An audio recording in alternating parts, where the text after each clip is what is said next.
আপনার অনলাইন শপিংয়ের খরচ কিন্তু আরও বাড়তে পারে। ছোট প্যাকেজ আমদানির ক্ষেত্রে শুক্রবার থেকে আমেরিকায় চালু হচ্ছে এক নতুন শুল্ক।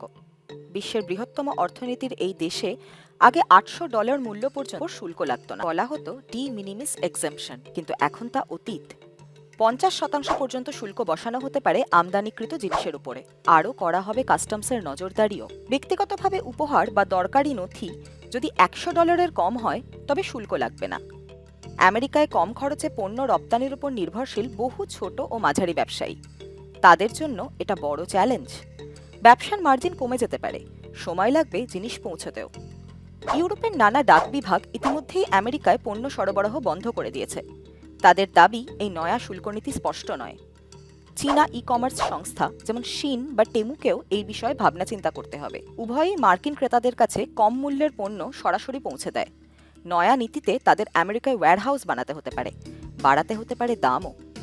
তবে উপকৃত হবেন মার্কিন খুচরো বিক্রেতা বা রিসেল প্ল্যাটফর্মগুলি। বাইরে থেকে কম আমদানিতে সুযোগ বাড়বে তাদের।